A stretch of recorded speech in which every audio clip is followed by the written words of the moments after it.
la cuarentena, para recordarles a los asiduos tertuliadores de la cuarentena, a los que llegan hoy por primera vez, a los que siempre han estado con nosotros, a los que nos saludan de diferentes municipios, inclusive de otros departamentos, inclusive de otros países, recordarles que la cuarentena humana es un espacio, es un espacio que, por hablar, por reír, por disentir de muchísimos asuntos. Así nos reuníamos todos los días a las 6 de la tarde, un grupo de amigos o a otras personas para que compartieran con nosotros soluciones del tema. Así en la cuarentena los días martes y jueves y comenzamos a invitar personajes. Hemos tenido y hemos hablado acá de diferentes temas. Hemos hablado de prospectiva, hemos hablado de mujer, hemos hablado de política, hemos hablado de los más diversos temas, incluido la muerte y la sexualidad. Ningún tema ha sido ajeno para nosotros. Hemos intentado ser muy diversos, muy plurales e intentar escuchar a quien invitamos. Para que la cuarentena funcione mejor y desgraciadamente nuestra conectividad acá en el Cauca y en Popayán es difícil, entonces por eso le solicitamos a todos nuestros amigos que cierren los micrófonos, que cierren las cámaras para que la hora pueda funcionar un poco mejor. El estilo de la cuarentena es muy sencillo. Nosotros hacemos la presentación de la persona que tenemos la invitación, a quien hemos invitado, y luego él tiene unas 45 o una hora donde expone el tema y en ese tiempo la gente va colocando acá mismo en el chat, quiero preguntar o quiero la palabra en grupos de 3, digamos, cuando finalice Gabriel la presentación. Antes de darle la palabra a Gabriel, tenemos nosotros ya dos costumbres aquí en la cuarentena. Una costumbre que es un homenaje a las víctimas, a los líderes asesinados en el departamento del Cauca, y para ello invitamos nosotros a Olga Lucía, nuestra amiga, que hace ese homenaje, y luego invitamos a Alejandro para que haga una pequeña invitación a la paz acá en Colombia. Así que le damos la palabra a Olguita. Olga Lucía tiene la palabra para hacer el homenaje a los líderes asesinados en el momento. Muchas gracias, Andrés. Qué rico volverte a tener aquí con nosotros. Muchas gracias a todos y todas las que nos a nuestro invitado. Espero que se sienta cómodo, agradable, igual que nosotros estamos muy honrados por su visita en esta tertulia. Como siempre, queremos hacerle un homenaje a nuestros líderes y lideresas que han sido asesinados en el departamento del Cauca con el fin de que no queden en el olvido. Hoy queremos rendir homenaje a Haider Quintana, quien fue asesinado el 4 de octubre del 2020, activista de Cajibío, integrante de Marcha Patriótica y de la Asociación de Trabajadores Campesinos de Cajibío. Igualmente queremos hacer homenaje a Jonathan Kundumí, quien fue asesinado el 10 de febrero del 2018, vocero comunitario e integrante del Movimiento Étnico y Popular del Pacífico y del Consejo Comunitario del Río Guapi y de la Coordinadora de Cultivadores de Coca, Amapola y Marihuana Cocam. También queremos rendirle homenaje a Fares Carabalí y Diego Fernando Castillo Carabalí, quienes fueron asesinados el 23 de enero del 2018. El primero era gerente de la Cooperativa de Mineros de Buenos Aires, Cauca. Igualmente queremos rendirle homenaje a Alfonso Pérez, quien fue asesinado el 18 de diciembre del 2017 en el corregimiento de Pan de Azúcar, Cauca, integrante de la Junta de Acción Comunal del corregimiento. Y por último, esta noche también queremos rendir homenaje a María Efigenia, quien fue asesinada el 8 de octubre del 2017 en Puracé, Cauca, en medio de unos enfrentamientos entre la comunidad indígena de Coconuco y el SMAP. Era periodista de la comunidad indígena y resultó herida mientras realizaba su trabajo periodístico y falleció. No queden en el olvido, recordemos. Muchas gracias, Andrés.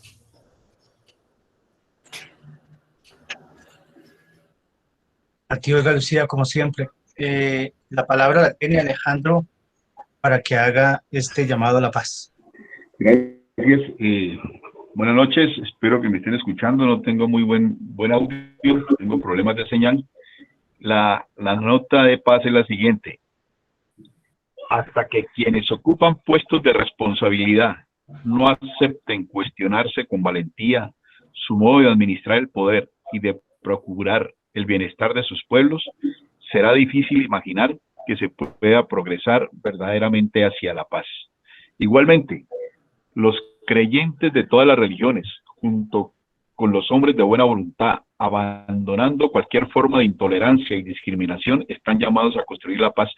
Son dos frases de Juan Pablo II. Muchas gracias.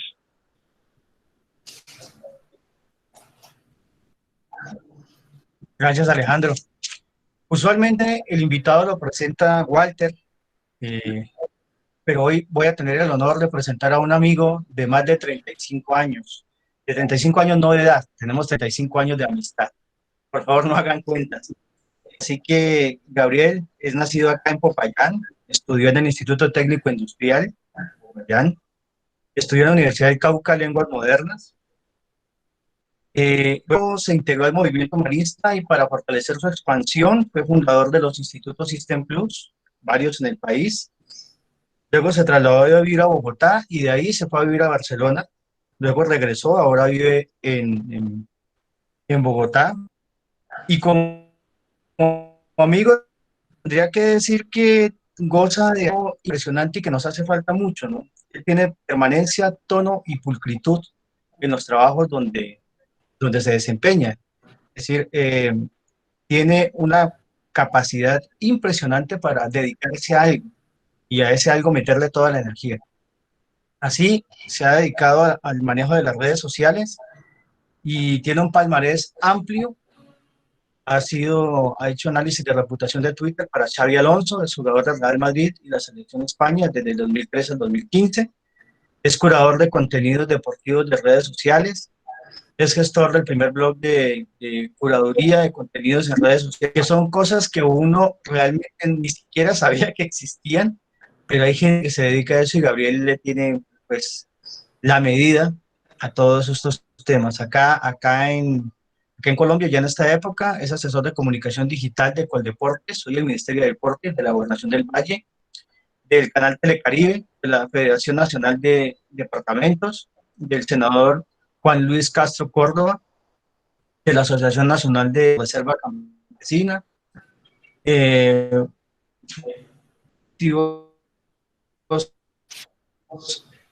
así que desde su experiencia, hoy Gabriel nos va a contar y nos va a hablar de la posverdad o verdades imaginarias en este tema de este tema digital. Así que Gabriel, un abrazo a la distancia, de esos que siempre nos damos cuando nos vemos. Bienvenido a la cuarentena humana. Tienes la palabra. Bueno, para mí es un gusto estar con ustedes. También me honra el interés que tienen ustedes de conocer este tema que manejo y que he estudiado hace un tiempo. Tengo mucha expectativa de que el tema sea útil para ustedes, que el tema sea de su interés, que llene las inquietudes que ustedes tienen, de modo que espero colmar esas expectativas. Este tema de la posverdad, de las verdades alternativas, yo estudiándolo un buen tiempo, inicialmente por razones de mi trabajo, ya que me dedico a hacer asesorías en temas de comunicación digital para organizaciones, para entidades públicas, privadas, y en ese proceso advertimos la necesidad de conocer mejor, de entender lo que estaba pasando con las noticias falsas, con la llamada posverdad, cómo eso está influenciando la política, en general todo. Y estudiando el tema, poco a poco fui como elaborando una suerte de explicación conceptual o una especie de ordenamiento, de estructura del tema. La he explicado en algunos espacios y me parece que es una buena oportunidad para compartirles a ustedes los hallazgos, las conclusiones a las que he llegado y esperar que el tema tenga mucha utilidad también para sus actividades personales y profesionales.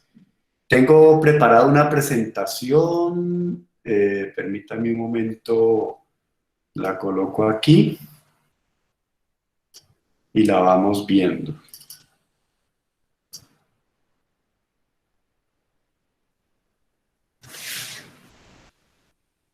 Perfecto, creo que ya estamos casi listos. ¿Me confirman, por favor, si me están viendo y si me están oyendo bien? Sí, señor, sí, señor. Se escucha bien. Vale, perfecto. Muchas gracias. Bueno, este es un tema muy interesante. Pareciera que el mundo se desordenó de unos años para acá y de un momento a otro entramos en una etapa de confusión, de desorden, en la cual no sabemos qué es lo que está pasando, no sabemos a qué atenernos, de modo que voy a tratar de explicar, digamos, lo que voy a intentar más bien es explicar qué es lo que está pasando. De un momento a otro, la humanidad pasó, o al menos este sector de la humanidad occidental, pasó de la era de la información a la era de la desinformación. Ustedes se acuerdan que estábamos en una época en la cual se hablaba de que sí, que estamos en la época de la información y que ahora todos estamos conectados y que ahora yo puedo leer los periódicos del mundo en un momentico. O sea, vivíamos la era de la información más o menos hacia el 2010, más o menos, y de ahí para acá entramos en la posverdad y prácticamente hoy estamos en la era de la desinformación. ¿Cómo llegamos a esta etapa? ¿Qué pasó? Vamos a hablar de 6 conceptos rápidamente muy importantes para entender el tema. Uno es el concepto de información, el otro es el de opinión. Vamos a entender un poco qué es esto de las falsas noticias, las verdades alternativas, el estado de opinión y el negacionismo. Estos son como temas para entender un poco más qué es esto de la posverdad. Para comenzar hay que diferenciar, esta presentación la adecué esta tarde, así que por ahí hay errorcillos, les anticipo excusas. Es muy importante diferenciar, hacer una diferenciación entre información y opinión. La información es objetiva, la información no admite interpretación, es verificable, evidente y puede ser medible incluso muchas veces. Si a uno le dicen que el Papa Juan Pablo II murió, pues uno ¿qué va a debatir ahí? Eso es información. Si a uno le dicen que está lloviendo en el centro de Bogotá y que cayeron 500 mililitros de agua, pues eso es información. ¿Eso qué interpretación tiene? Pues ninguna, llovió. Si a uno le dicen que el incendio de California es el segundo más grave en su historia, pues eso es información. A uno no le pueden decir que no está lloviendo, sino que está nevando. No, está lloviendo. Si a uno le dicen que hubo un terremoto de 7,6 grados en la escala de Richter, pues eso es información. La información es objetiva, no admite interpretación, es verificable, es evidente y hasta puede ser medible. Eso es información. La opinión es subjetiva. La opinión admite todas las interpretaciones que podamos, aunque la opinión intenta hacer una lectura aproximada de la realidad. Entonces alguien le puede decir a uno que el Papa Juan Pablo II fue el líder de la humanidad contra el comunismo. Bueno, esa es una opinión. Alguien le puede decir a uno que Bogotá estaba muy mal preparada para enfrentar el aguacero. Ok, es una opinión. O alguien le puede decir a uno que esos incendios son provocados por el cambio climático y mientras esa persona no lo sustenta, pues digamos que se puede considerar una opinión. ¿Se entiende hasta aquí cuál es la diferencia entre información y opinión, cierto? La información son datos y son hechos. La opinión son puntos de vista subjetivos sobre algo. Uno de los problemas, haciendo un breve paréntesis que tenemos hoy, es que muchos medios de comunicación hacen pasar opinión por información.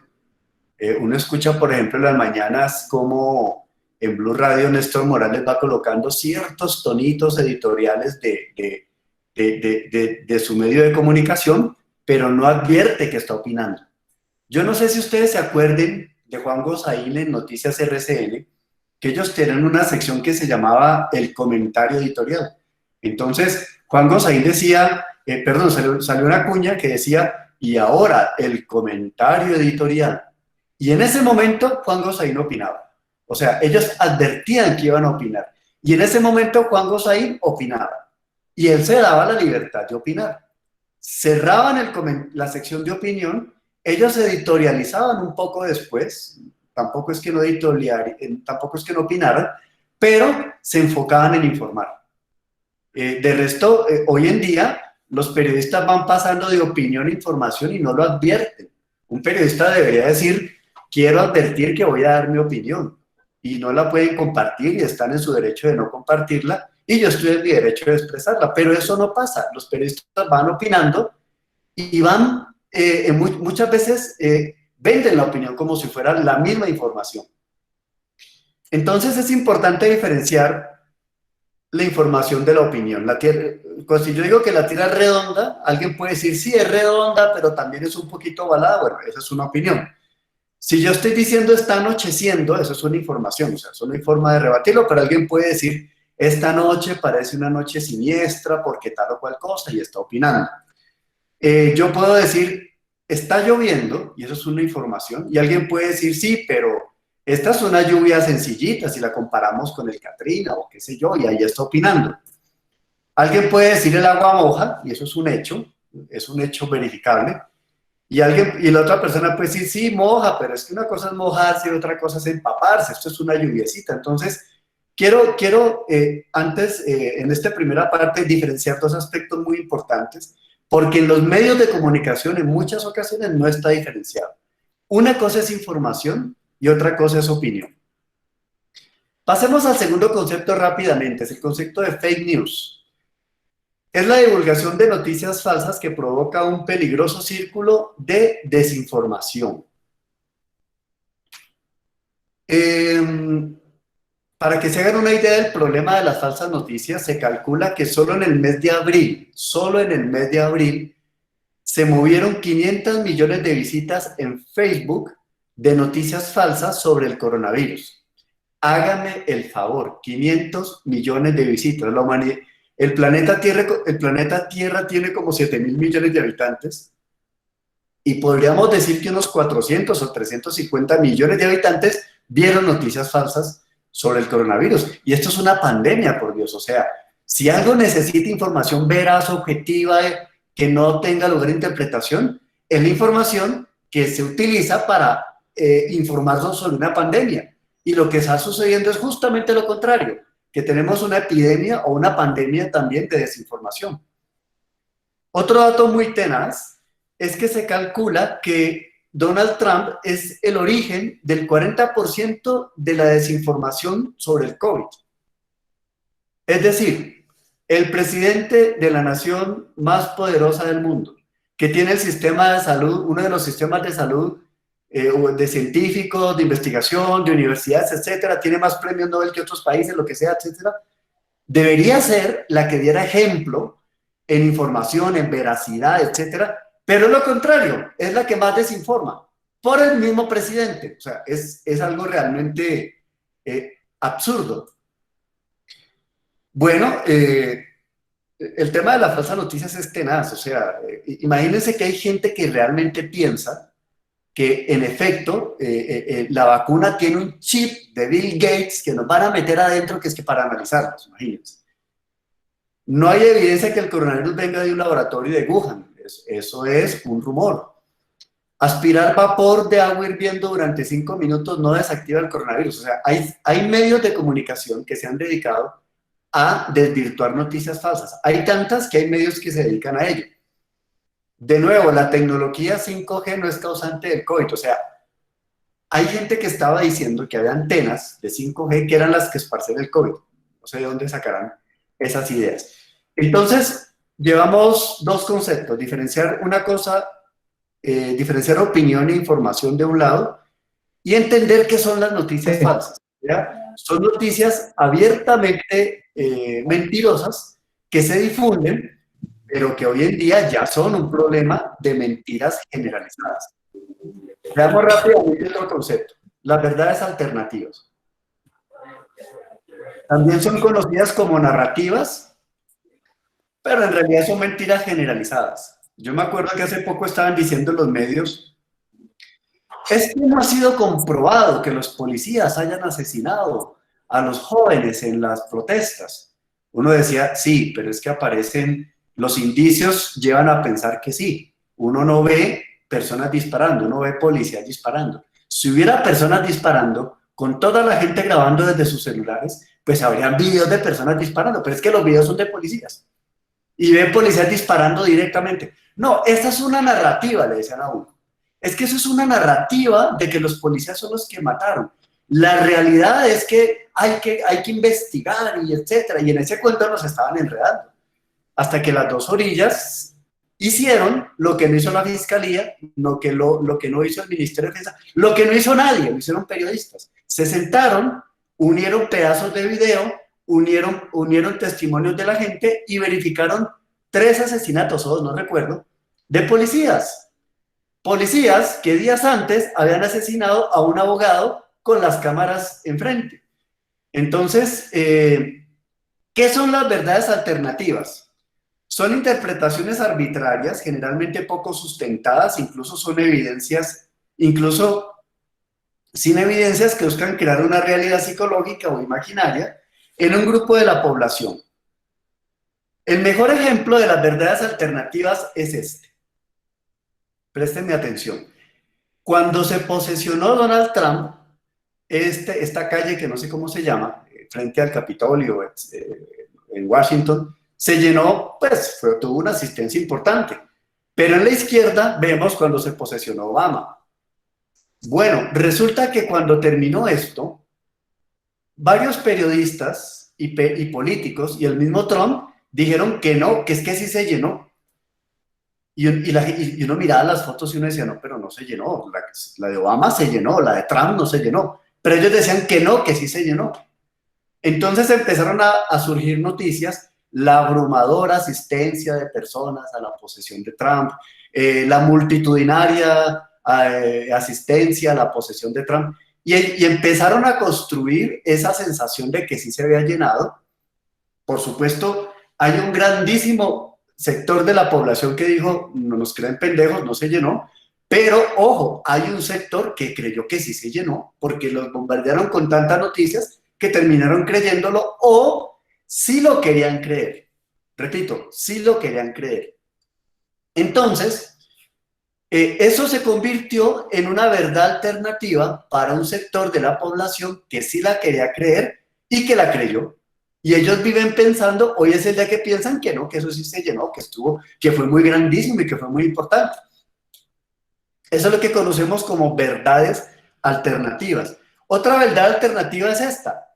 Intentaron convencer a todo el mundo que no, que eso fue un grupo del ELN que se había organizado y que quemó 70 CAEs. Entonces la alcaldesa de Claudia López decía, carambas, pero ¿a qué horas el ELN tiene tal poder? Se tomó Bogotá y no nos dimos cuenta. Estaban vendiendo la realidad alternativa, que no era que la gente se emberracó y que salió a quemar CAEs, lo cual por supuesto es negativo, porque los CAEs son propiedad pública y no hay que quemarlos, los necesitamos, pero vendían la idea que no, que eso fue una toma guerrillera. Entonces son verdades alternativas que se construyen. También pueden entenderse como verdades alternativas mucho de la propaganda pública. Muchas veces también pueden ser consideradas como verdades alternativas. Entonces, puede suceder que en el sector del Pacífico del Cauca tenemos una carencia de vacunación en tal enfermedad. Entonces va el político, estoy haciendo un ejemplo hipotético, por supuesto, no sé ni quién es el gobernador del Cauca, no me he puesto a detallar. Entonces va un político a vacunar niños y resulta que la necesidad de vacunación en todo el Cauca puede ser de 100.000 niños y él vacuna 3.000. Pero va y se toma la foto con el niño, la foto con el negrito, ¿no? Que eso ya es un cliché. Eso ya todos se quieren tomar la foto con el negrito porque sonríe y eso se ve chévere, se ve sensible, etc. Se toma la foto con el negrito, vacunándolo, entonces el gobernador va y lo vacuna, le pone la vacuna al niño y tal. y saca un titular que dice, estamos vacunando al Pacífico. No deberán colocar un titular así, eso es una verdad alternativa. Tendrán que decir, nos falta mucho, tenemos que vacunar 100.000, pero en este semestre podremos avanzar hasta 3.000. Estamos preocupados, no logramos la meta, necesitamos más recursos, hacemos lo que podemos con lo que tenemos, etcétera. Decir la verdad, pero no, venden el titular, estamos vacunando al Pacífico, las vacunas llegaron al Pacífico, y venden venden humo, venden una atmósfera de que sí se está logrando, qué sé yo, y no se está logrando, están apenas empezando, pero venden esas verdades alternativas. Muchas veces la publicidad, la propaganda gubernamental pasa perfectamente por verdad alternativa porque están vendiendo algo que no es. ¿Qué es el negacionismo? El negacionismo son personas que básicamente niegan la realidad. Entonces, imagínense que hay personas que dicen que la Tierra es plana. ¿Ustedes pueden creer eso? Hay gente que dice eso, que la Tierra es plana. Deben haber, yo creo que videos de la Tierra, de la redondez de la Tierra deben ser, deben haber, 500.000 videos deben haber de la redondez. No, hay gente que piensa que es plana y se metió en ese cuento. Hay gente que niega el holocausto judío. Hay gente que dice que el COVID no existe. Entonces, esa es otra variable de la posverdad, el negacionismo. Bueno, los que niegan el cambio climático. Deben haber cantidad de estudios que son veraces, que evidencian el cambio climático y no dicen que el cambio climático no existe. Y el último tema se llama el estado de opinión. ¿Qué es el estado de opinión? Es donde la verdad objetiva deja de ser relevante y lo importante es la realidad psicológica que se impone. Ya no importa saber si está lloviendo o no, que esa es la verdad. Ahora lo que importa es si creo, si quiero que llueva o no, que esa es mi creencia. ¿Qué es el estado de opinión? Es, por ejemplo, permítame, yo creo que por acá lo explico, no. Ok, ¿qué es el estado de opinión? Es cuando la gente tiende a creer más a las opiniones de las personas que escucha, que la verdad de las circunstancias. Me explico con un ejemplo mejor. Todos estamos viendo que el ex senador Uribe, Uribe, está en un juicio, está en un proceso judicial. Entonces, el abogado de Uribe, el doctor Granados, solicitó que todo el expediente fuera público. ¿Por qué razón? Porque ellos querían convertir su interpretación del expediente en hechos de opinión durante todo el proceso judicial, y al convertir en hechos de opinión sus puntos de vista sobre todo el expediente, iban a exacerbar a sus bases políticas para que ellas creyeran lo que querían creer independientemente del fallo de la justicia. Repito, querían exacerbar a sus bases políticas para que terminaran creyendo lo que querían creer independientemente del fallo de la justicia. Es decir, no importa la justicia, no importa la verdad, lo que importa es el estado de opinión, la opinión que se imponga y lo que la gente quiera creer. Entonces este tema es delicado, porque ya no hay justicia, simplemente lo que la gente opine. Entonces, la posverdad nos regresa al relativismo ético-filosófico, al sofismo, a los sofistas. Es decir, no hay nada bueno y malo en sí mismo porque todo depende del contexto. Imagínense ustedes eso. Entonces, si no hay nada bueno o malo en definitiva, todo vale. A esos niveles de ambigüedad y de verdades gaseosas nos lleva la posverdad. Por supuesto, es algo muy delicado. Esta es una noticia que sale en un medio gringo, se llama The Atlantic, es un medio bastante bueno. Y ellos explican que la oferta de desinformación por pronto llegará a ser infinita porque la están creando con inteligencia artificial. O sea, tienen robots que leen columnas y de muchas columnas que leen, crean una nueva desde el punto de vista que ellos quieran imponer. Tienen redes sociales automatizadas que lo difunden y están creando blogs que los mueven. O sea, todo es automático. De manera que si uno se deja llevar por lo que, por lo que le están diciendo, pues uno termina, quién sabe, pensando qué cosa, producto de estos fenómenos. Esta es una caricatura que explica muy bien el fenómeno de la posverdad. Muchas veces la posverdad, en realidad, son rumores para personas que los quieren creer.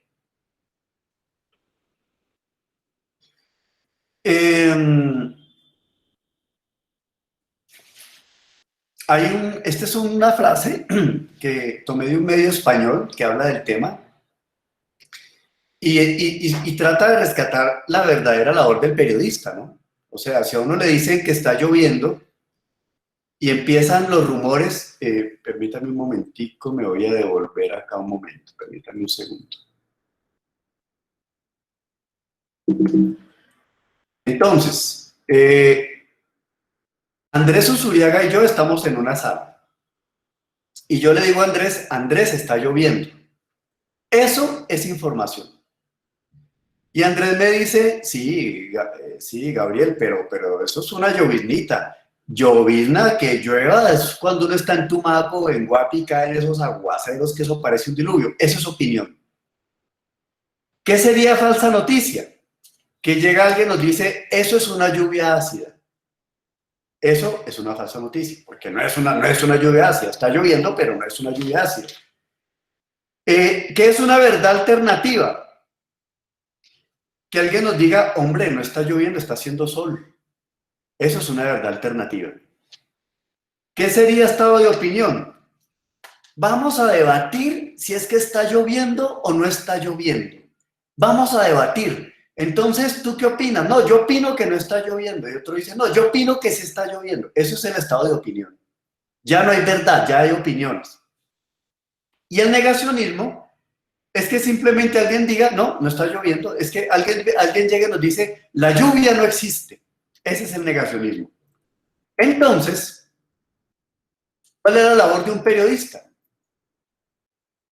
La labor de un periodista es que si una persona dice que llueve y otra dice que no, tu trabajo como periodista no es darle voz a ambas, es abrir la ventana y mirar si está lloviendo. Esa es la labor del periodismo. El problema del periodismo de opinión es que hay periodistas que dicen, a ver, miremos los que dicen que no está lloviendo, ahora miremos los que dicen que sí está lloviendo. Y no se abren la bendita ventana para ver si en efecto está lloviendo. Y esa es la falta del periodismo investigativo y el periodismo de investigación. Porque el periodismo investigativo lo que hace es poner la mano, mirar la lluvia y evaluar por qué está lloviendo y determinar los componentes de la lluvia, etc. Y el periodismo de información es poner la mano y decir, no señor, sí está lloviendo. Y eso que usted está diciendo que no está lloviendo es mentira, sí está lloviendo. Entonces en Colombia, un fenómeno muy recurrente es que todo se volvió opinión y ya no se mira los hechos veraces y reales. Y todo el mundo grita y el que más grite, esa es la verdad que se impone. El que más grite en las redes sociales, esa termina siendo la verdad. Y eso es lo que se conoce como estado de opinión. En conclusión, si yo logro que a ustedes les quede clara esta idea, habré cumplido buena parte de mi objetivo. ¿Qué es la posverdad? Pues que ya no importa conocer la verdad, sino tener la razón. Ese es quizá uno de los mayores, una de las mayores consecuencias de este problema, que la gente ya no quiere saber la verdad, la gente quiere tener la razón. Pero ¿por qué se fijan en cómo se fijaron estas realidades alternativas? Porque la gente ya no quiere saber la verdad, sino que quiere creer su verdad. De un lado, porque la gente ha sido inducida a creer. La gente la han preparado a través de publicidad, a través de sesgos de opinión, a través de los medios de comunicación, la van induciendo para que quiera creer, para que haya una realidad que quiere creer. Por otro lado, están exacerbando sus emociones de temor y odio. Repito, están exacerbando sus emociones de temor y odio. Y finalmente porque está mal informada, desinformada o engañada. Permítame, me detengo aquí un momentico. ¿Qué quiere decir que están exacerbando sus emociones de temor y odio? Ustedes recuerdan, yo recuerdo mucho cuando estábamos en la campaña por el Sí a la Paz, que había un sector de la población, hizo una encuesta Gallup. Gallup es de las pocas encuestadoras que más o menos uno puede creer, las otras yo la verdad no les creo. Y en la encuesta de Gallup le decían a la gente, ¿usted cree que nos vamos a volver como Venezuela? Y el porcentaje de gente que tenía ese temor de volvernos como Venezuela era como el 40%. Y yo decía, por Dios, o sea, ¿cómo hay gente que piense eso? O sea, ¿cómo hay gente que le haya calado ese? Bueno, hay gente que cree eso. Es increíble, hay gente que lo cree. O sea, hay gente que le han exacerbado el temor y hay gente que votó no por no querer ser como Venezuela. Ustedes pueden creer eso. Por otro lado, una realidad tenaz, tosuda, que tenemos en nuestro país hoy es que tenemos gente muy mal informada. O sea, tenemos gente para quien su fuente de información son las noticias de las 7, que no lee las columnas de opinión, que no lee mucho más, o sea, está absorbida por el entretenimiento y no se informa, y no les digo solamente de personas que no tienen tiempo y que se la pasan viendo novelas y realities. Ese fenómeno de la desinformación uno lo ve también en profesionales, en gente formada. Entonces, hay una gran masa humana desinformada, mal informada o engañada. Y pues claro, como hay gente desinformada, pues las noticias falsas y la posverdad pues les llega muy fácilmente. Por otro lado, porque para las redes sociales la polarización y las fake news son útiles. Hay una serie, hay una película, hay un documental que se llama El dilema de las redes sociales, se lo recomiendo que lo vean, es muy bueno, y explica precisamente eso, que las redes sociales, los algoritmos básicamente lo que explica ese documental es que los algoritmos se les salieron de las manos a las redes sociales y se convirtieron en una especie de seres vivos que promueven las falsas noticias y que promueven la polarización, porque les daba más viralidad. Entonces, así como de absurdo lo oyen, así es. Y finalmente, porque la polarización es un proyecto de la derecha internacional, o sea, hay sectores de ultraderecha gringa europea que se han interesado en promover la polarización en distintos países. Si ustedes observan, esta polarización es nueva. Si ustedes observan, hace 20 años no era así. Esto se fue gestando poco a poco. Y si ustedes observan, Colombia está polarizada, Brasil está polarizada, Argentina está polarizada, Estados Unidos está polarizada, Francia está polarizada. Entonces, ese fenómeno de exacerbar la opinión, bueno, eso es nuevo. Y esto tiene mucho que ver con todo esto que estamos analizando. Les recomiendo estas dos series, estos dos documentales, el The Social Dilemma, el dilema de las redes sociales, y el otro que se llama The Great Hack, lo consiguen como Nada es privado. Repito, el de la derecha no lo encuentran así, sino como Nada es privado. Y esa serie es muy, muy buena también. Ustedes viendo ese par de series entienden perfectamente lo que está pasando hoy. De modo que una de las conclusiones es que básicamente no hay que creer ni siquiera en lo que uno piensa, hay que dudar incluso de las ideas que tenemos en la cabeza.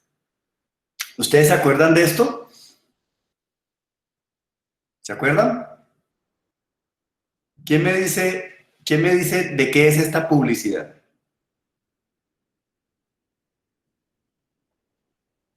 Cuando estábamos trabajando por el sí, no. El gerente de la campaña, ¿Se acuerdan? claro, el gerente de la campaña de Duque Señor Vélez. Esta fue la Flamante señor Vélez. Sí, señor, esta fue la estrategia de comunicación de la campaña al no. Ellos dejaron de explicar los acuerdos. Entonces, a los abuelitos les dijimos que les íbamos a quitar el 7% de la pensión, lo cual era falso. A los costeños les dijimos que nos íbamos a volver castrochavistas, lo cual era falso. A los asalariados les dijimos que las FARC iban a ganar más sueldo que ellos, lo cual era falso. A los pobres les dijimos que les iban a quitar los subsidios. Igual no los iban a quitar, o sea, igual los quitaron, ¿no? Muchos los han ido quitando. A los ricos les dijimos que les iban a quitar la tierra, falso. A los grupos religiosos les dijimos que los homosexuales iban a tomar el país, falso. Yo soy de los que pienso que la campaña del no al plebiscito es el mayor fraude electoral en la historia de Colombia. Esta era la publicidad. Y díganme si Timochenko fue presidente o no. Acuérdense que unos meses antes hubo esta marcha. Sacaron a las señoras de las iglesias porque les dijeron que estas cartillas, que eran falsas, que no eran las cartillas, eran las de el tal enfoque de género. Y después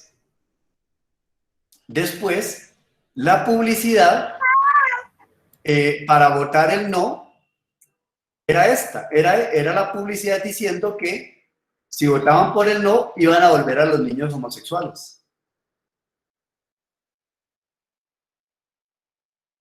Entonces, digamos que aquí en Colombia tenemos un ejemplo muy tenaz de lo que es la posverdad y las falsas noticias, que fue este. Déjame, yo avanzo rápido.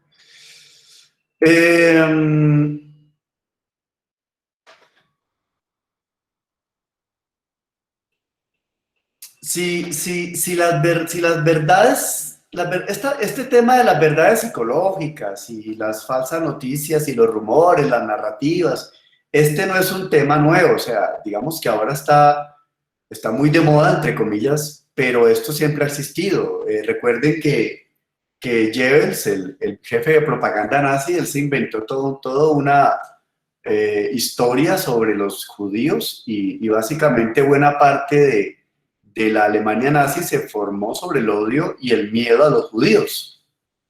Y todo era falso, buena parte era falso. Es decir, este tema no es nuevo. La pregunta es, ¿por qué ahora se puso tan de moda y qué pasó ahora? Lo que realmente sucede ahora es que con la llegada de las redes sociales, todo mundo, permítame yo interrumpo aquí, creo que esta parte la puedo explicar mejor yo acá. Con la llegada de las redes sociales, si ustedes recuerdan hace unos 20 años, más o menos, 30 años, cuando no había redes sociales, más o menos todos estábamos de acuerdo en que más o menos aceptábamos la visión de la realidad que colocaban los medios de comunicación. No sé si ustedes se acuerdan que el diario El Tiempo, El Espectador, ellos colocaban más o menos las noticias y RCN, etcétera, y más o menos todos las aceptábamos, con cierta, había polémica y más o menos uno sabía que un medio de comunicación tiene una tendencia u otra, pero digamos que estábamos más o menos un poco de acuerdo en ciertas verdades, pero cuando llegan las redes, cuando llegan estos aparatos y llegan las redes sociales, sucede un fenómeno, y es que todo mundo tiene un medio de comunicación en las manos, porque estos celulares en realidad son medios de comunicación, uno por aquí emite información. Entonces sucedió que como todo mundo tiene un medio de comunicación, todo el mundo comenzó a comunicar. Eso fue interesante en un primer momento, porque ustedes recuerdan, cuando todo el mundo empezó a comunicar, eso fue positivo, porque la gente tuvo voz, y a partir de eso se presentaron fenómenos muy interesantes. Las primaveras árabes, no sé si ustedes recuerdan las primaveras árabes de los años, no, de los principios del 2000, 2008, 2009, por ahí. Bueno, la primavera árabe de Egipto, de Túnez, de Yemen, creo, no recuerdo muy bien, se generaron por las redes sociales. Es decir, ya los medios de comunicación no tenían el monopolio de la verdad. Esa verdad la empezaron a tener los ciudadanos. Y los ciudadanos, como tenían en su poder medios de comunicación y formas de comunicarse entre sí, eso generó fenómenos sociales muy interesantes, como le repito, como la primavera árabe, el 15M de España. Se empezaron a generar fenómenos de comunicación y de movilización social muy interesantes. Pero sucedió otro fenómeno, y es que hubo un sector de mala fe, porque eso hubo mala fe, que empezaron a utilizar las redes sociales para desinformar. Así, con dolo, o sea, de mala fe y de maldad empezaron a desinformar en busca de sus intereses. Y eso se volvió tan generalizado que llegó un momento en que la gente se desinformó, porque la gente dejó de creer a los medios de comunicación, que eran los que tenían más o menos la verdad aceptada, y empezó a creer a lo que le llegaba por el WhatsApp, y llegó un momento en que la sociedad se desinformó. Y como todo el mundo se desinformó, cualquier cosa puede ser verdad y cualquier cosa puede ser mentira, y en ese momento estamos hoy. En medio de una pandemia, la gente tomando vapor de no sé qué cosa para prevenir el COVID, o creyendo que, o el presidente del país más importante, más poderoso del mundo, diciendo que si no sería bueno que se inyectaran detergente en las venas para no contagiarse de COVID. Ese es el problema. Así llegamos a este nivel de desinformación. Entonces, permítame entrar a la última parte, que ya es como quiero explicar esta parte personalmente, y ya concluyo mi exposición.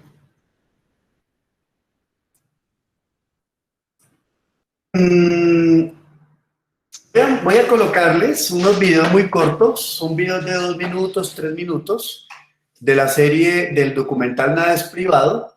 Estos videos explican bastante bien lo que estamos pasando, y me parece que son una buena manera de cerrar esta exposición. Entonces les pido su atención.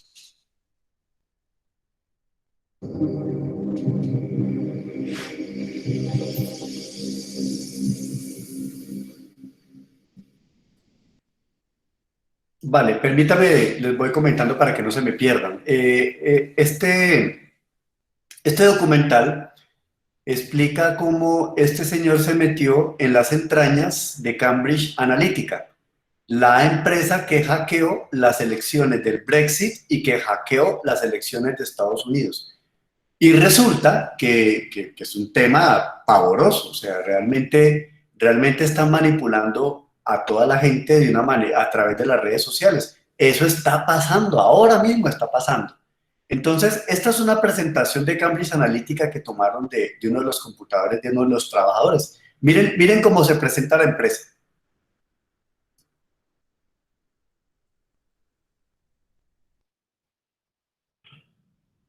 Es esta, permítame, ya con este termino. De personalidad de los votantes estadounidenses. Permítame un segundo, creo que es este. País. No, es este. Son varios y creo que ya se nos está alargando mucho. Y este es. Qué pena con ustedes, permítanme un momento, es que no quiero mostrárselos todos porque se nos acaba el tiempo. Si no estoy mal, es este. Ok, este es el último video que vamos a ver y es la metodología que ellos utilizan para de manipulación mediática por medio de falsas noticias. Bueno, con estos videos lo que busco es que ustedes, es compartirles unos segmentos muy breves de este documental que nos explican cómo por medio de falsas noticias y por medio de estrategias de manipulación mediática muy sofisticadas, hackearon el plebiscito en Colombia, las elecciones de Brasil, las elecciones de Estados Unidos y el Brexit, hasta donde yo sé. Seguramente muchas más. Y eso es a lo que nos enfrentamos en las épocas de la posverdad. Bueno, de esta manera concluyo y paso a la siguiente etapa de la noche y quisiera, entiendo que ya escuchar las inquietudes y preguntas de ustedes.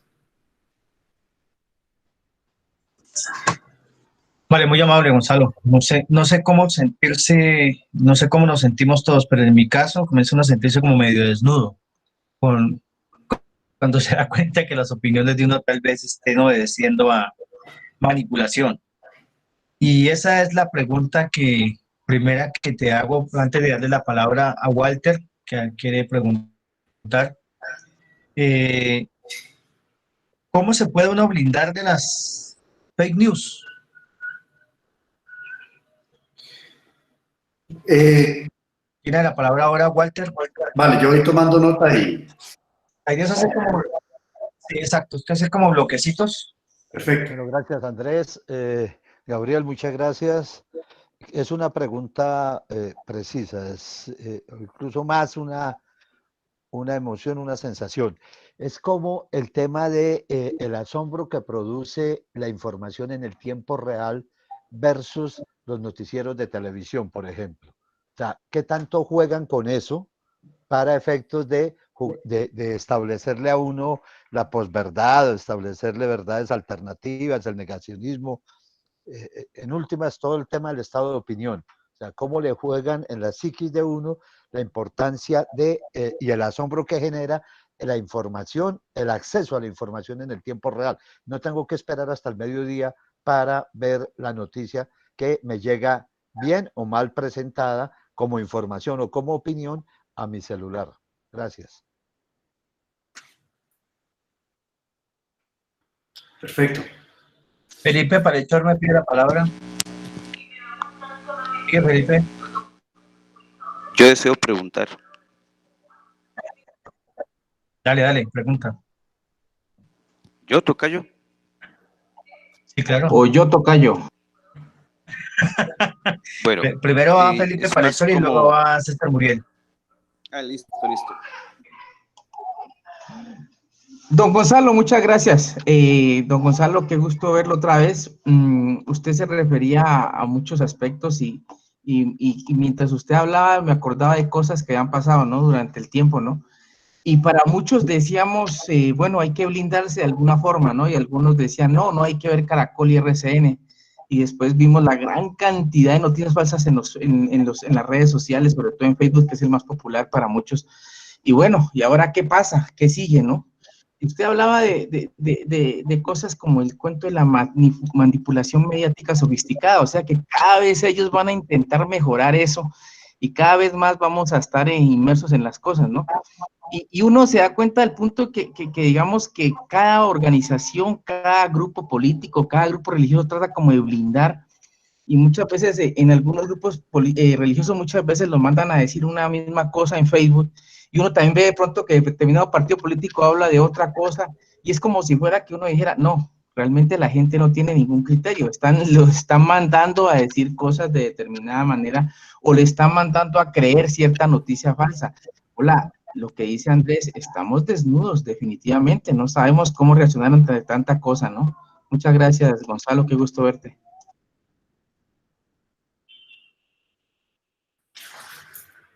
Alejo o César. Bueno, ya que Alejo no se anima, me animo yo. Es más bien como... ¿Tengo la palabra? Bueno, buenas noches nuevamente. La pregunta mía es que, bueno, estamos en una sociedad que se expresa a través de la indignación, pero una indignación que se expresa a través de las redes sociales y que se va diluyendo a través de los likes, porque hay unas colectividades, pero son colectividades individuales. Al fin y al cabo, se pierde lo que es la presencialidad, o sea, lo que puede, lo que necesitan las transformaciones es para transformar las cosas se necesita la persona a persona, o sea, las masas. Por eso entiendo a Petro cuando invita a la movilización, porque es imposible tratar de hacer cambios a través de las redes sociales. No sé cuál es tu opinión, en qué nos puede contribuir las redes sociales al tema de hacer transformaciones reales. Muchas gracias. Gonzalo, con estas preguntas, el primer bloque se prepara César Muriel y también Derly Aldana. Y luego Danilo Reinaldo Viva Ramos. Ellos tres van a preguntar en el siguiente bloque. Vale, permítame, yo comparto la pantalla un momentico se me ha olvidado una parte que va al final y que justamente me sirve para responder una pregunta. ¿Cuáles son las soluciones frente a todo esto? Primero, hay que rescatar el periodismo informativo, hay que exigir periodismo informativo, hay que decir a los medios, infórmeme, no me dé opiniones, dígame qué está pasando, infórmeme, hechos, datos, cifras, verificables. ¿Quiere opinar? ¿Quiere darme su opinión? Adviértame que va a opinar. Una primera solución es rescatar el periodismo informativo. La segunda es más periodismo de investigación. Es decir, se necesita más periodistas que investiguen, que se dediquen a revisar los archivos de los organismos de control. Más periodismo investigativo. Yo no soy amigo de regular las redes sociales, pero sí pienso que se requiere una regulación mínima de las redes sociales. No olvidemos que las redes sociales son empresas privadas. Yo, por ejemplo, pienso que las redes sociales deberán pedirle el número de la cédula a todo el mundo. Es que es algo mínimo. Porque es que si le piden a uno el número de la cédula, yo ya lo voy a pensar 2 veces para meterme a Twitter, a crear una cuenta falsa y difundir noticias falsas.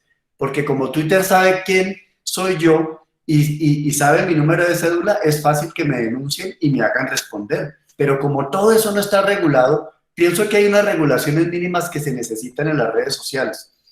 Este señor que hizo el documental que les mostré habla de algo que se llama el derecho a la propiedad de los datos. Es decir, ese es un nuevo derecho que hay que imponer, que hay que conquistar, perdón. Es decir, uno debería tener el derecho de decirle a Facebook, señores Facebook, yo no autorizo que usen mis datos, ni para venderme vainas, ni para convencerme de nada, ni para nada. No quiero que usen mis datos. Eso es un derecho que se está poniendo en boga ahora.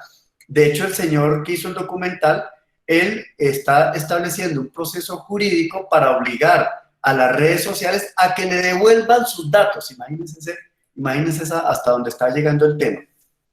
Y finalmente, necesitamos audiencias críticas, gente que le enseñen a la gente, necesitamos medios de comunicación que le enseñen a la gente a pensar, no que la manipulen, que le den opciones, que le muestren las caras de la moneda, que le muestren lo que está pasando para que la gente decida qué pensar. Ese es un tema muy importante. Entonces, para responder a la pregunta de Andrés sobre cómo blindarse sobre las noticias falsas, en primer lugar, yo pienso que debemos volvernos más críticos y yo pienso que hay que hablar del libre pensador. El libre pensador es el que duda de todo. Duda, cuestiona, critica y hasta no llegar a la verdad de las cosas no toma una decisión. Yo creo que uno en las redes sociales toma decisiones muy rápido.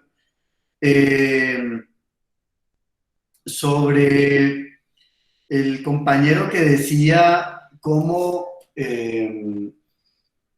la inmediatez nos está llevando a no esperar al noticiero del mediodía, a mí me parece que uno tiene que dudar de la inmediatez y del noticiero del mediodía, porque uno de los problemas que tenemos es que los medios de comunicación no son medios de comunicación públicos, son medios de comunicación empresariales. Tienen dueños y responden a intereses de los dueños. O sea, esa es la realidad. Entonces, muchos medios de comunicación entran en ese juego de la información, la opinión, mostremos esto, no mostremos aquello. Entonces, hay un trino que a mí me gustó mucho hace poco que leí, de una tuitera que es muy buena, que dice, hombre, uno tiene que estar muy bien informado antes de leer la prensa. Repito, uno tiene que estar muy bien informado antes de leer la prensa. O sea, miren, ese trino sintetiza muy bien todo. Yo, ¿qué le digo a Andrés? Hay que leer, hay que informarse, hay que leer mucho, hay que informarse mucho en estas épocas. La mejor manera de combatir las falsas noticias es informarse muy bien y leer mucho. Ese es un tema. De otro lado,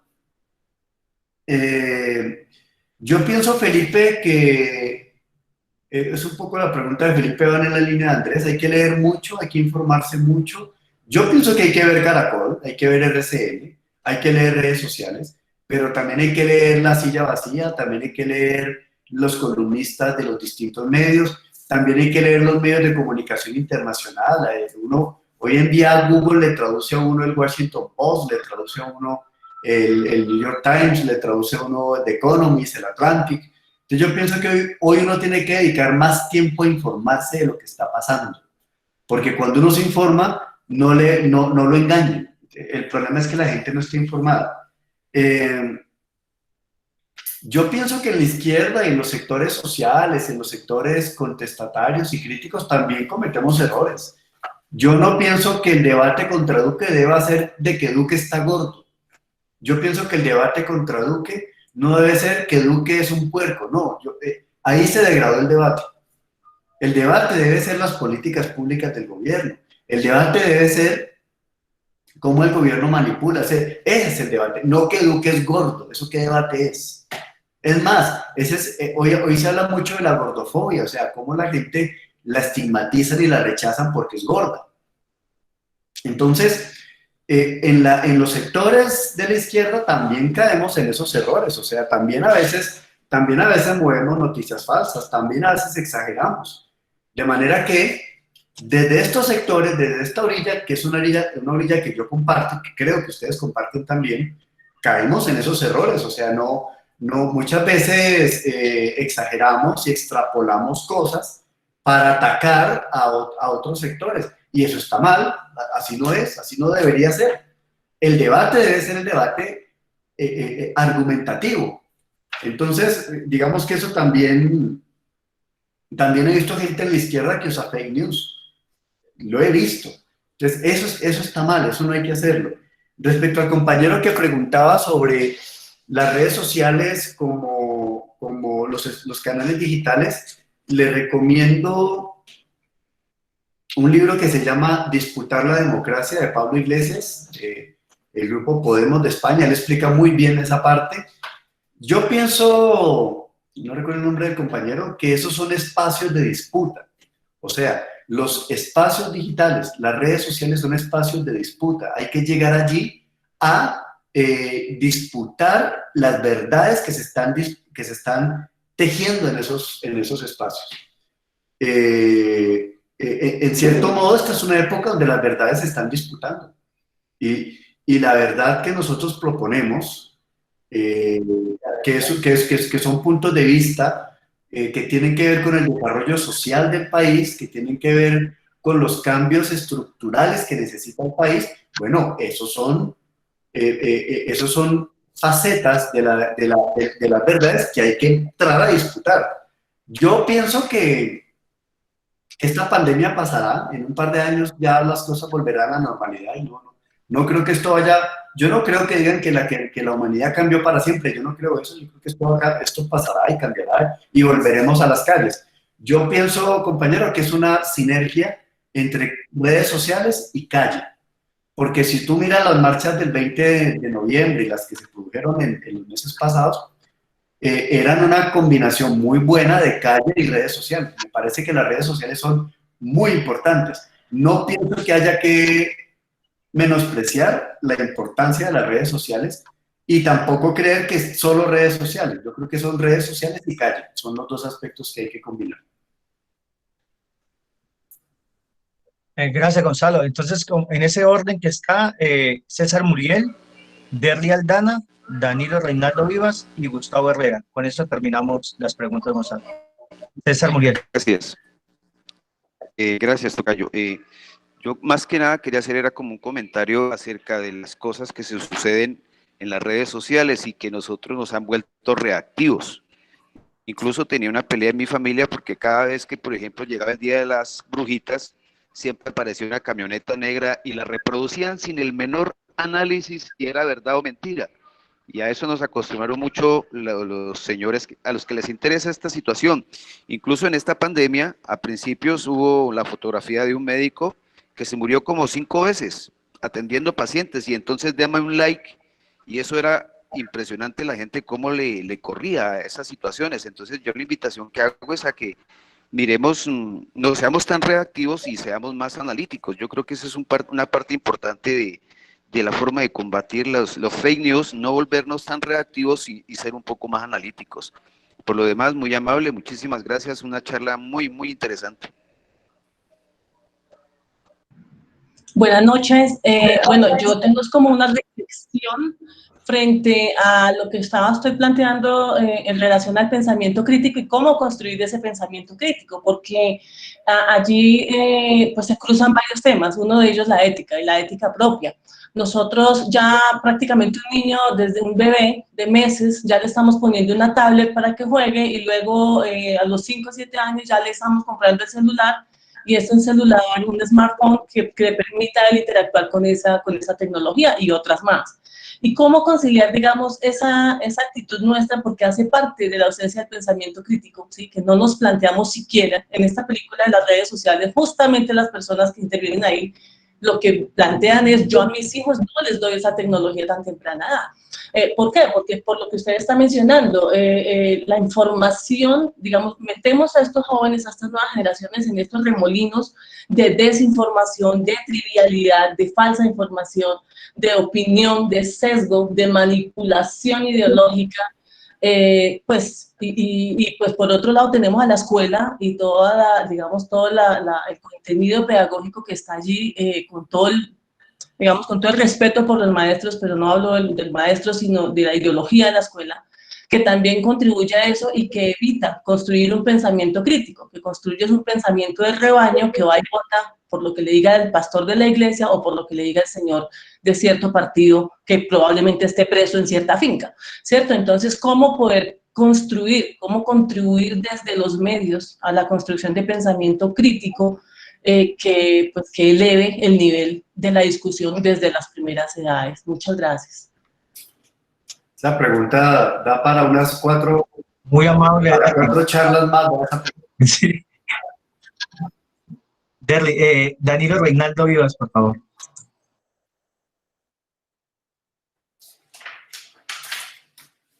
Bueno, primero pues agradecerle a Gabriel que haya hecho este ejercicio con el grupo. De verdad que muy, muy importante por la invasión tan grande que hay, como él lo manifestaba, de lo que son las famosas noticias falsas. Quienes nos dedicamos de una u otra forma a la comunicación y al periodismo, estamos en esa dicotomía hoy en día ante la presencia de las redes sociales y la irresponsabilidad en su manejo, la subsistencia de medios de comunicación con mucha experiencia, como en el caso de nuestro periódico local, El Nuevo Liberal, que lleva 82 años y que lógicamente pues a veces las redes quieren pues minar su existencia y su actividad. Por lo que este ejercicio es un llamado a un periodismo de investigación. Creo que ahí está como el punto central. La investigación periodística debe trascender el ejercicio formal que muchas veces se hace del periodismo, bien sea informando u opinando.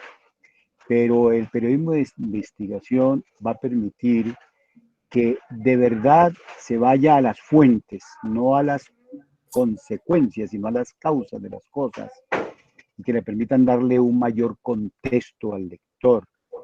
En ese sentido, es nuestro compromiso desarrollar en el periódico el espíritu liberal, no el sentido liberal del partido, no, el espíritu liberal que promueva la libertad de opinión, la equidad informativa,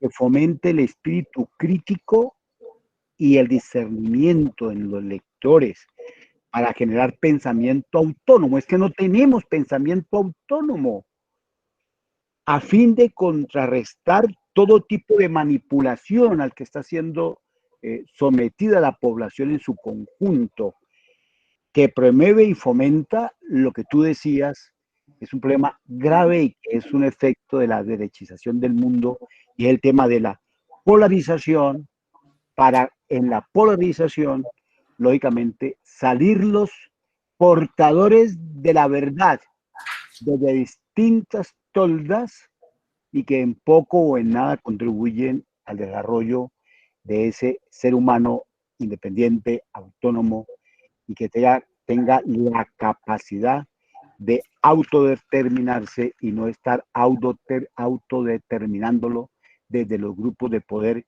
por pequeños o grandes que ellos sean. Quiero nomás terminar con la famosa creación de grupos de WhatsApp que hoy en día hay, de los mismos para decirnos lo mismo. No tiene sentido. Hacemos como unos grupos de WhatsApp que se van formando como unos guetos para mantener un paradigma y no nos permite adentrarnos a otras realidades que nos confronte en el buen sentido de la palabra y nos permita desde la comunicación generar esos elementos básicos de un ser humano universal e integral, pero puesto en la tierra de lo local. De verdad que, Gabriel, muchas gracias. Muy oportunas tus reflexiones. Nos van a servir mucho, hermano. Muy amable, doctor Danilo. Entonces, está Gustavo Herrera pendiente, Gabriel, Gustavo Herrera y Fabián Figueroa, y con ellos ya terminamos el ciclo de preguntas y ya. Les recomiendo, recuerden, no les he recordado, pero recuerden que las preguntas son preguntas de 30 segundos. Y si no le podemos dar tanto espacio a la gente que participe, y en Cuarentena Humana nos encanta que la gente participe. Entonces, Gustavo Herrera. Y buenas noches, compañeros, por agradecer. Aló, ¿me escuchan? Aló, ¿me escuchan? Sí, perfecto. Perdón, por agradecer a los compañeros que han propiciado este tipo de espacios que me parecen muy halagüeños, que permiten crecer a las personas que participan en esta cosa. De verdad que sí, me parece que es un espacio que hay que reivindicar la importancia. La de hoy es singular, es un tema muy de moda, sobre todo porque según el expositor nosotros saltamos de una sociedad que vivía la verdad a una sociedad de la posverdad, donde básicamente somos manipulados y por las redes sociales.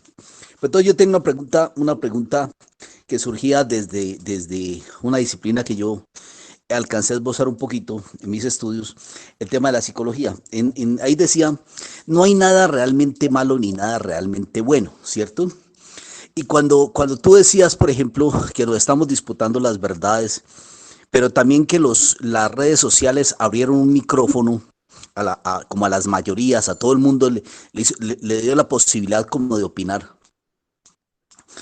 Y teniendo en cuenta, por ejemplo, que las redes sociales podríamos pensar que es una fabricación de la derecha para manipular a la gente y conducirlas básicamente hacia sus objetivos fundamentales, y cuando nos están comercializando nosotros, cuando nosotros somos el producto de intercambio, pues están generando ganancias a través básicamente de nuestras debilidades, al polarizarnos, al llevarnos a que en la manipulación pensemos de X o Y forma. Entonces, mi pregunta es concreta. ¿Qué beneficio le podemos sacar al tema de las redes sociales? Porque básicamente ya hemos visto la parte que no nos multiplica, que no nos reproduce como seres humanos, pero qué de bueno le pudiéramos sacar a la existencia de las redes sociales para el género humano. Gracias.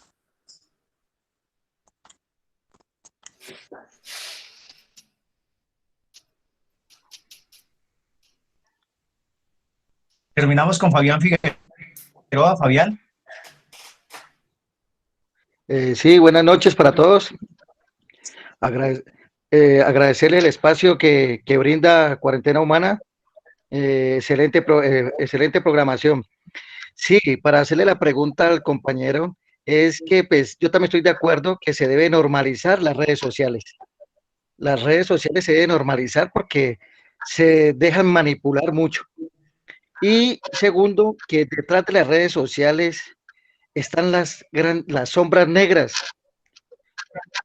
Las sombras negras donde están los grandes hombres de poder, donde apoyan a las situaciones más que les convenga a ellos, llámese derecha o izquierda, los grandes negocios. Entonces, ¿cómo hacer para evitar esa situación en las redes sociales, en la cuestión de la información, donde no sea manipulada por estas sombras negras?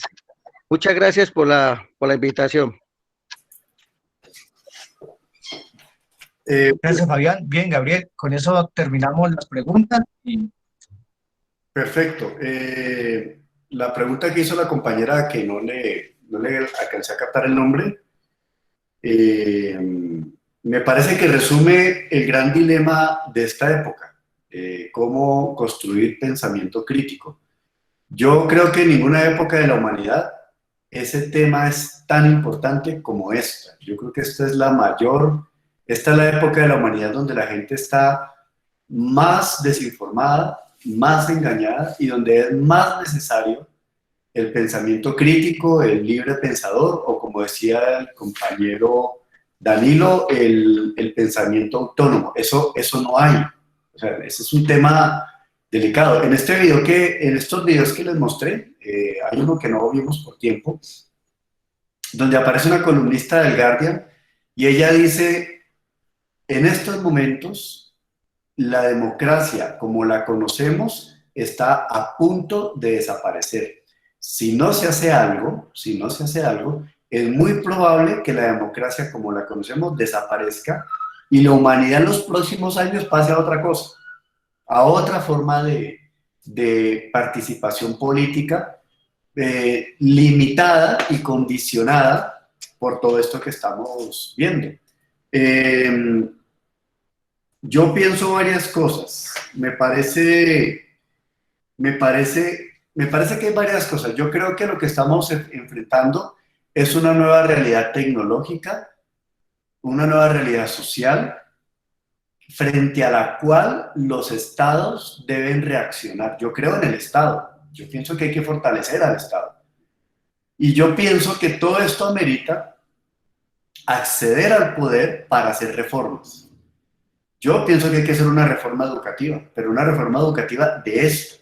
Una reforma donde se haga lo que decía la compañera, donde se reforme el sistema educativo, donde se promueva el libre pensamiento, donde se promueva, donde se desarrolle, donde se incentive, donde desde muy chiquito se le comience a enseñar a la gente a no ser manipulado. Eso ya es una competencia necesaria para la vida. Ya es una competencia necesaria para ejercer la ciudadanía. Es decir, ejercer la ciudadanía y ejercer derechos y hacer valer la Constitución, hoy en día, para ejercer esos derechos fundamentales, es necesario informarse. Imagínense hasta dónde hemos llegado. Antes eso lo dábamos por hecho, hoy hay que construirlo. Entonces, ese es un punto que me parece a mí muy importante, reformar el sistema educativo. Yo pienso que hay que reformarlo, hay que hacer una ley que limite los medios de comunicación. ¿En qué sentido? En que, claro, ya escucho los medios diciendo, no, la libertad de información, etcétera, nos quieren volver como Venezuela, etcétera, harán toda la bulla que sea el caso, pero hoy en día a los medios hay que ponerlos en cintura. Los medios tienen que advertir cuando opinan. Un medio tiene que advertir cómo opina. A los medios hay que exigirles un porcentaje importante de contenido informativo, netamente informativo. Y a los medios hay que exigirles un contenido de investigación periodística. Y hay que exigirles veracidad en la información y advertir cuando opinan. Es que eso no es libertad, eso no es limitar la libertad de opinión, eso es sentido común. Es decirle a la gente cuando se está opinando, es decirle a la gente, esto que te estoy diciendo es porque te quiero convencer de mi punto de vista. Eso es el periodismo de opinión. Eso es, porque es que lo que estamos viviendo hoy simplemente es ya el periodismo informativo va desapareciendo y se van convirtiendo en vamos llegando al estado de opinión donde cada periodista echa su verdad. ¿Eso qué es? Eso ya no es periodismo. Entonces, eso es algo que hay que hacer. Yo pienso que, y respondiéndole a la compañera, que me parece una pregunta muy importante, yo pienso que hay que hacer resistencia digital y resistencia cultural. Yo pienso que hay que hacer eso. Es decir, en las organizaciones de base, en las organizaciones comunitarias, en las organizaciones sociales, en las organizaciones étnicas, en las organizaciones educativas, nosotros mismos tenemos que empezar a formarnos en pensamiento crítico. Y por eso estos espacios son valiosos, porque el pensamiento crítico comienza en estos espacios. Pero estos espacios hay que multiplicarlos, estos espacios donde nos sentamos a pensar. Miren qué tema tan importante, sentarse a pensar, carajo, es que eso no se está haciendo.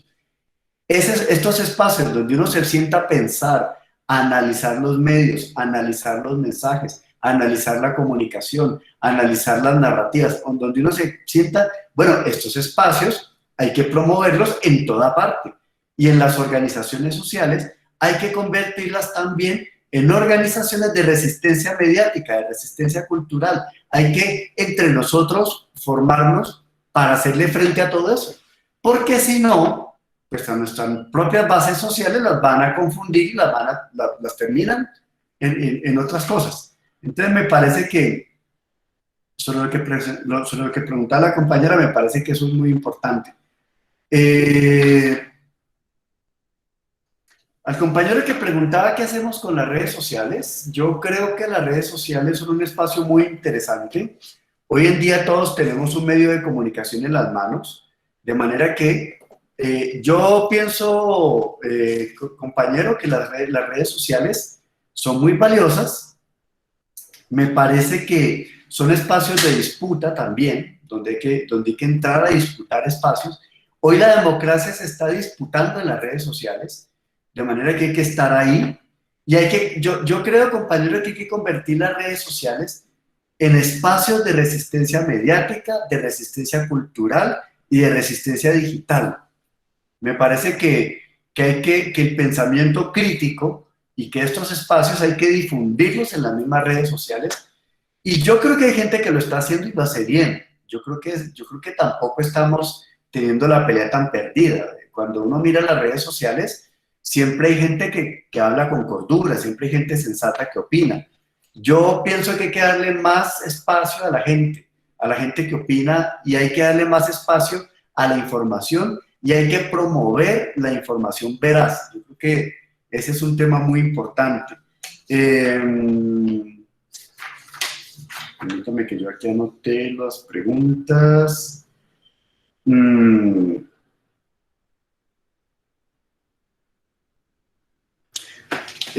Yo creo que a mí me parece que los próximos años van a ser muy importantes, porque este fenómeno de la manipulación mediática se va a acentuar, se va a incrementar, pero por otro lado hay una ciudadanía, y a mí me gustan esos fenómenos, hay una ciudadanía que cada vez se está informando más, hay una ciudadanía que está entendiendo lo que le está pasando, hay una ciudadanía que se está dando cuenta cuando le intentan manipular, y hay una ciudadanía que no es boba y que se está dando cuenta de lo que está pasando. Entonces, yo pienso que en los próximos años va a haber una gran disputa, de un lado, entre una tecnología muy fuerte para manipular y una ciudadanía que se resiste, y una ciudadanía que va a intentar reformar el Estado para someter a esas tendencias manipuladoras.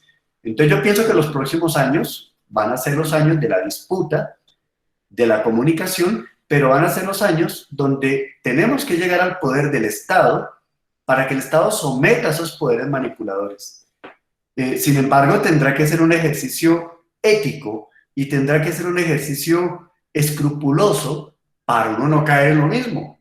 Porque es que yo he visto sectores de la izquierda que caen en lo mismo, que caen en ese tipo, que utilizan falsas noticias, que exageran. Entonces, es también un ejercicio de ética, es también un ejercicio del buen hacer. Hay que rescatar el buen hacer también en nosotros mismos. Entonces yo pienso que estamos y con esto termino, estamos frente a un desafío muy importante donde deberemos rescatar el buen hacer de las cosas, el buen hacer de la comunicación, el buen hacer del periodismo. En eso se va a debatir los próximos años del país y me parece que estos espacios, que los celebro, son muy buenos porque es que, miren lo que hemos hecho, nos sentamos 40 personas a pensar, nos sentamos 40 personas a debatir y nos sentamos 40 personas a reflexionar y a fortalecer el sentido crítico porque eso justamente es lo que necesitamos hacer.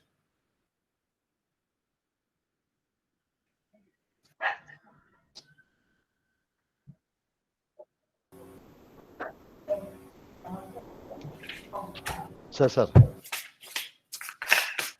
Y con eso... Bueno,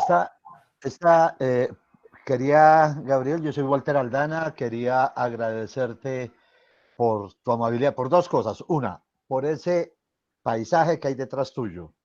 Es una visión de ciudad impresionante. Nosotros tenemos las de las montañas, las de los páramos, las de los ríos, pero esa también, esa urbana, es importante tenerla allí. Agradecer la amabilidad tuya. Agradecer la amabilidad tuya. Y esta parte que hago yo no pretende ser un resumen, simplemente resalta algunos de los elementos que las personas que nos acompañan nos han contado, nos han compartido. Y empezaría diciendo que has planteado que el paso de la era de la información a la desinformación es una de las características centrales. Y nos hablaste de unos conceptos. Uno, de diferenciar el tema de la información, que es objetiva, que son datos, que son hechos irrefutables, frente a la opinión que es subjetiva, que es de interpretaciones varias. Nos hablaste de las noticias falsas, nos contaste que más de 500 millones de visitas a noticias falsas sobre el tema del coronavirus se presentaron en esta pandemia, pues en el tiempo de confinamiento, de la negación, que es, niega la realidad, que es un poco como me decía alguna vez un militar, decía, es que el superior dice que esta pared es verde y esa pared realmente negra, pero pues yo tengo que decir que es verde. El estado de opinión donde lo que realmente no es la verdad objetiva lo que importa, sino lo que importa es la realidad psicológica que se pretende generar, que es lo que se quiere que el otro entienda allí. Esa posverdad, donde no hay bueno ni malo, todo vale, todo se explica, todo es, bueno, pues que la vida es así. Rumores para personas que lo quieren creer, entre otras cosas también, porque le da un confort y una tranquilidad allí. Hay una falta de periodismo investigativo que realmente se convierte en un periodismo de información. Ya no importa conocer la verdad, lo que importa es tener la razón. Son de los cambios que se han generado aquí.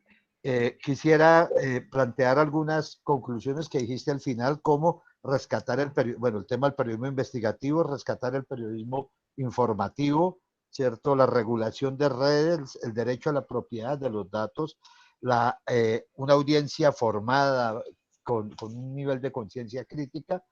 En ese tema de la posverdad, ¿cómo manejan las emociones que exacerban el odio, el temor y el odio en el ser humano? Y el ejemplo, pues lo dijiste muy claramente con relación al plebiscito, ¿cierto? Es inducida, es mal informada, las noticias falsas son útiles, polarización es un proyecto internacional, Bolsonaro, la señora que entra pues a al Palacio Presidencial en Bolivia con la Biblia en la mano, pues, don Duque, etcétera. Una hipótesis central, y es, si las verdades psicológicas siempre han existido, ¿por qué hoy, cierto, está de moda esa posverdad? Entonces, las redes, y la explicación que das es, todos tenemos un medio de comunicación en las manos. Y con ello nosotros generamos un nivel de información falsa o acertada. Las redes para desinformar, hay también en ese proyecto, digamos, de dominación internacional, hay dolo, hay mala fe, porque es un tema de lanzamiento por las redes de ese ejercicio de desinformar. La sociedad se desinformó, cualquier cosa es mentira o verdad. Hay comportamientos predecibles, el acceso a las redes permite eso, que identifiquen cuáles tus gustos musicales, cuáles son sus gustos gastronómicos, etcétera, etcétera. Debe haber un ejercicio más de libre pensador, de dudar de todo, que da la posibilidad de ratificarse en las cosas. Debemos avanzar hacia un pensamiento autónomo. Ejercer la ciudadanía requiere hoy informarse. Ponías el ejemplo de Twitter, importante, en que para leer la prensa hay que estar informado primero. Y nos ofreces, nos dejas 3 recomendaciones. 1, era el libro Disputar la democracia de Pablo Iglesias, y ver 2 series, una, El dilema de las redes sociales, y la otra, Nada es privado. Quisiera, Gabriel, agradecerte inmensamente, recordarle a todos y a todas que el próximo jueves estará con nosotros Wilson Arias, el senador del Polo Democrático, y que pretendemos hacia el martes siguiente invitar un periodista para que nos hable sobre las implicaciones de la culpa que se echan las FARC del asesinato de Álvaro Gómez. Tienes un minuto, Gabriel, para despedirte de nosotros, y después abrimos micrófonos para darnos ese abrazo virtual entre todos. Muchas gracias por tu presencia. No, me gusta mucho, para uno, cuando uno estudia un tema, es muy reconfortante tener un grupo de personas que les interesa ese tema. Uno no tiene mucha gente con quien hablar de estas cosas, entonces es un verdadero gusto tener un grupo de personas interesadas en este tema, saber que este tema que uno ha estudiado, ha revisado, tiene un grupo de personas a quienes uno les puede pasar todo eso para que lo utilicen y lo aprovechen. De manera que encantado de estar con ustedes, un amigo más. En futuras oportunidades, encantado también de compartirles experiencias, cosas. Y además que soy paisano de muchos de ustedes. Espero que cuando pasen estas cosas, pues visitarlos y compartir con ustedes por medio de Andrés, y pues sepan que acá tienen un amigo más. Muchas gracias a todos, muy amables. Gracias, Gabriel. Abrimos micrófonos. Gracias a todos. Muchas gracias. Gracias.